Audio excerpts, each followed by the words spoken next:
we got posters. So that was nice. Yeah, I didn't even know they were going to give them out. That was great. And then now we'll cut to the review.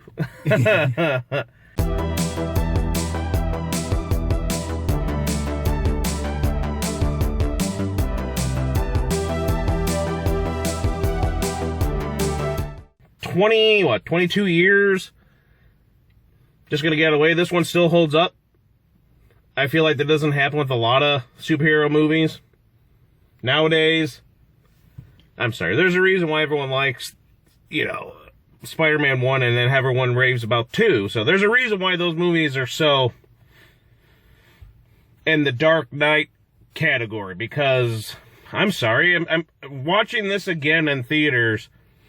Everyone reacting and everything, I felt like I was basically, seeing it for the first time 22 years ago, young teen, and just like 13, in the summer, I felt like that again.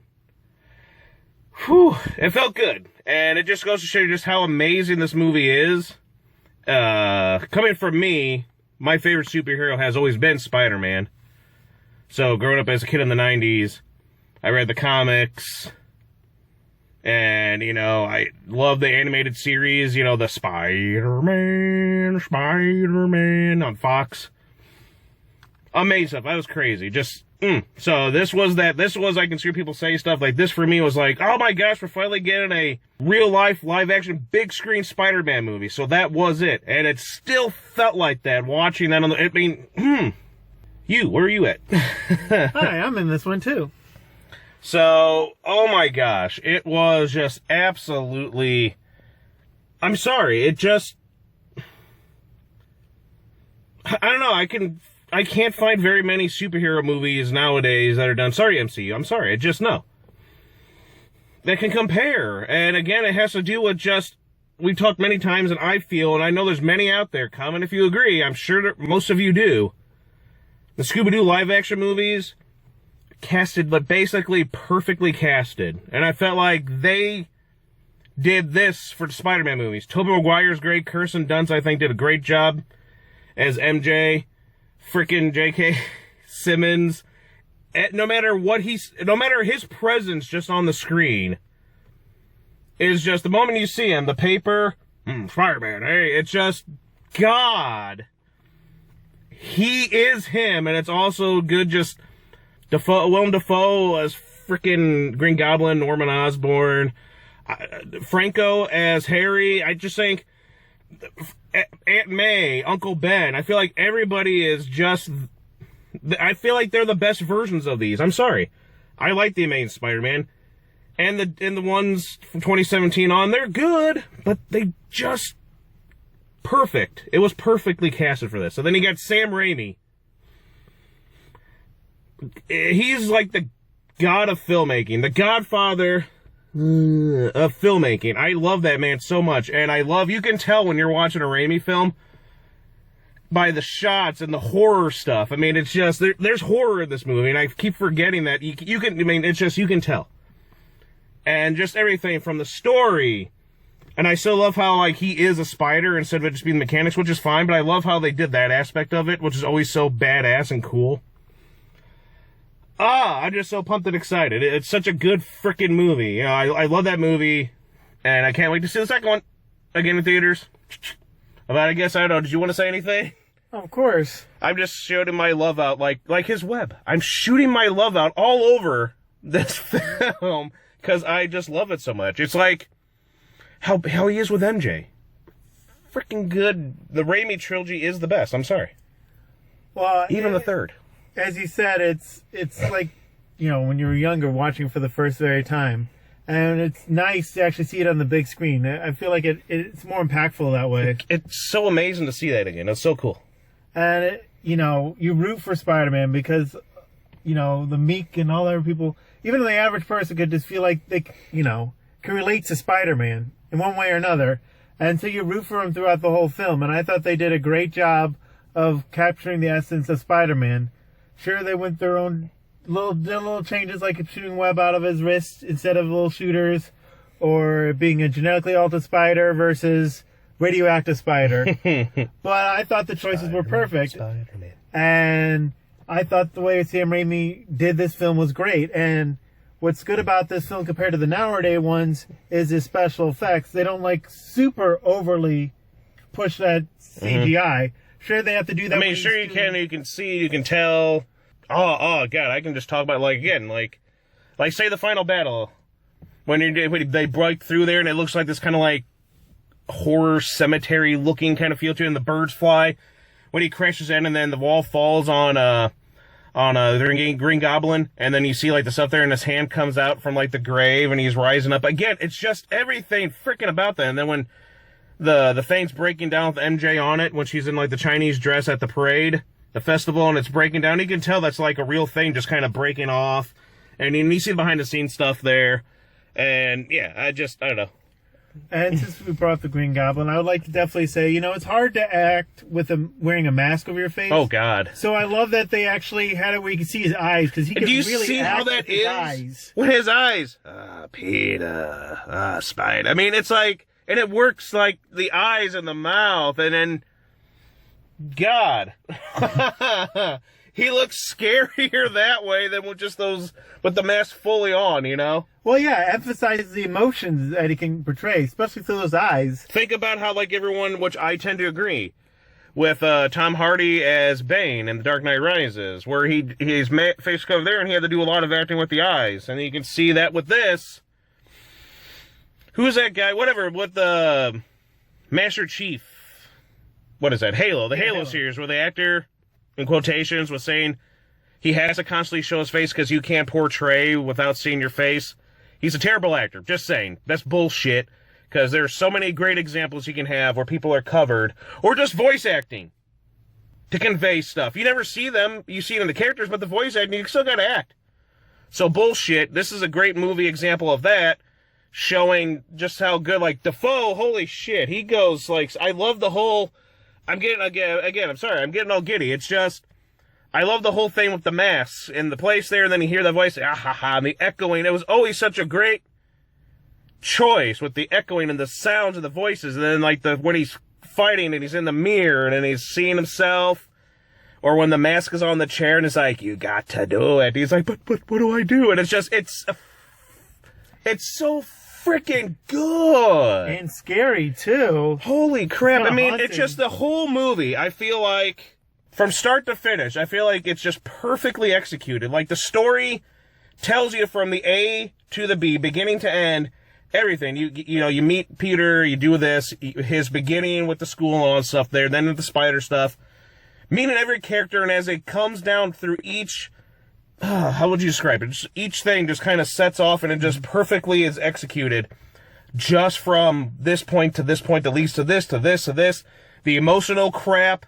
I'm crying in the theater again when Uncle Ben, like, I was crying the moment where he's like, well, stop trying to be like my father. And I'm like, oh, God, I'm crying right now because I can see in Uncle Ben's face.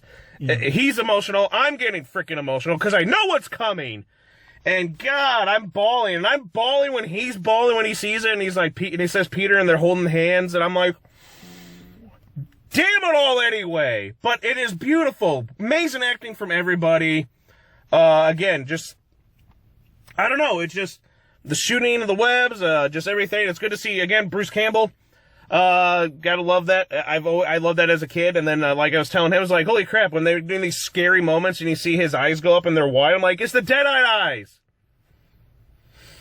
And then he got, oh yeah. I mean, everything. It's like, you know what's coming. You know it's there. Him with the great power comes great responsibility. All the lines, all the dialogue, all the humorous moments, all the dialogue is, like, perfect. When they're trying to say something, when he's talking with Aunt May, when they're telling him something. Him and MJ talking. Poetic, beautiful stuff. Harry with his father, just, you see it, and then just, damn it all anyway. I'm getting way too emotional on this, because it's so amazing. You can talk hours on end about how good this freaking movie is, and just how much... the stuff today just sucks in comparison. I'm sorry. And again, one last thing before I let you get a little bit more in, is when you're watching it, Peter is getting his, like, at the end, he's getting his butt kicked. Mm-hmm. He is going through stuff. He is getting harmed. You don't see that nowadays. That's true. Like, I don't see Captain Marvel getting her ass canned. And there's a reason, again, because they're trying to, you know, you don't see her getting her ass handed to her. You don't see any of these other ones. They barely get touched. They're just too damn powerful. That makes them less human. And it's just, and speaking of that, it's like Batman. Why did Bruce Wayne become Batman? Why does Peter become Spider-Man? And I'm sorry, it's Peter Parker, Spider-Man. You can fight all you want, dislike, whatever. Peter Parker, I'm sorry. It just how it is. Why does he become Spider-Man? Why do all these people become these things? Or nowadays, they're either changing them, or, because I feel like Captain Marvel, Miss Marvel wasn't like that in the comics. I feel like a lot of these weren't like this. But when you see a lot of these characters now, they're just Miss Marvel. Oh, look, I got powers. I'm Miss Marvel because I deserve powers for some reason. Oh, look, I'm a girl and I'm this, so I get to be Captain Marvel. It's like, they seem to fight, a lot of these heroes nowadays seem to fight just for themselves. And not for anybody else. No, any other, like, really, what's meant to be a hero. No actual reasons. They're just like, oh, look, me. Because I deserve this. I'm powerful. And that's why it just sucks again. That's why it sucks again nowadays. Besides the whole, and then when you look at the casting, as I said, they're supposed to look and be like the characters, and it's not, there's no stuff in there shown for gender reasons, political reasons, gender, race swapping bullcrap you see nowadays. It's like, hey, you're Peter, I mean, again, Simmons. Could you imagine anyone else? That's why they brought him back for the MCUs. He's J. Jonah. I'm sorry. And that's why we still to this day, I agree, and people have been shouting it since No Way Home. Do a Raimi 4. You know we will love it. I would love to see Amazing Spider-Man 3 as well. Give these guys, give him his trilogy, give us Raimi 4, do it. I'd be happy with any of that. Legus, final words with you. It's such a freaking amazing movie. Yeah, the movie's amazing, and it was great to see it on the big screen. And, as I was saying about the special effects, what's wrong with nowadays movies is that they rely only on CGI. And because that can get too muddy, it gets too hard to keep track of what's going on. Sometimes they'll make it super dark to try to hide some of it. And I think the way they shot this, of course it was like 22 years ago, and the effects aren't like perfect. Oh, yeah. But I thought the way they did it was like, wasn't too much. They achieved what they were going out to do. And it's more than just the effects that I love about this movie. Well, again, is it me or did this felt like a comic book movie? The editing, the way it was shot and everything, this felt like a comic book movie. It felt like what it was supposed to be. And it just had everything again. It had the emotions, the drama, dark stuff, humor, happiness. It was, yeah. Back to the story. As you were saying, they had good pacing, basically, is what you were getting at. From one scene to another. Nowadays films, I feel like they always have to have this big battle or something at the beginning. Then it kind of gets drags in the center or whatever. And so what's good about this movie is that it's not only just about the action. It's also about what the characters go through. And how they evolve through it. Mm-hmm. Each like character the whole movie has basically had grew throughout the movie. Even the Green Goblin himself and his struggle. That's a good way to do a villain if you want to sympathize for a villain. You don't always have to make them like the good guy is the bad guy. It's also the struggle that they have to go through. Mm-hmm. I like how, when he's like, you chose that, I chose the way of the villain, and it's just, and then again, of course, the ending where he's like, I had a father. His name was Ben Parker. And I'm just like, thank you, because he felt, and I'm like, yes, that's what you do. And then again, and then instantly, Godspeed, Spider-Man. It's like, holy shit, again, it's just how he is. He's so good. Well, yeah, he's a great villain. Even though he does care about Peter Parker, his evil side is just too powerful. I mean, everything about it's so freaking good. Even if he did mean the things he said at the end, in the end, his evil side is more powerful than himself. And I can still remember till like this day how everyone like in school where we're still like that ending where he's like, I'm gonna get Spider-Man for what he did to my dad, and then like him like with MJ, and then she's like, I love you, and he's like, I can't. And it's just like, who Hermione swings away. It's just like, oh, God. Everyone's like, oh, blah, blah, blah. And it still felt like that. Like, you're feeling all the wrenching moments in that cemetery. And it's like, no, Peter, no. Say it back. Yeah. I got some Blair Witch stuff going here right now. But we're almost out of time on here. But as I was saying, it's just, what a difference. And it just holds up, and it just shows you just how, I mean, that's how I feel. And it just, what a difference it is. Just how good that is, and it holds up. And for the most part, the last, 15 years now, superhero movies, I can only maybe think of just a handful that I can recall still, and the rest of them are just totally forgettable. Not this, 22 years later. This stands up there with Dark Knight stuff. Tim Burton's Batman. Speaking of Tim Burton, Danny opened up the music again. But anyway, one last thing. Well, we can actually go on for hours, and if you want us to, we can do a sequel to this video. But to sum it all up... And also, comment below. Tell about how much you love this movie. To sum it all up, I think the film still holds up to this day. You can still relate to the characters. You can still fall in love with MJ yourself. I mean, again, it gives you those iconic scenes. Ever since is the upside down rain kiss. It's so iconic. And then again, it's nice to see that, he gets his tights and she gets a little, wet shirt. So anyway, and the girls fight in the rain and stuff like that, so at least you get, something for everybody. And what's good about MJ is she's not just a damsel in distress. She actually tried to hold up her own, but you can only do so much against multiple enemies or and just life kicking you in the crotch, But as I said, she's still a strong woman. She still kept fighting through and trying to make it in this tough world we live in. And again, that's what's so good about these characters. You actually feel through each one. Each one is have a personality. Just done.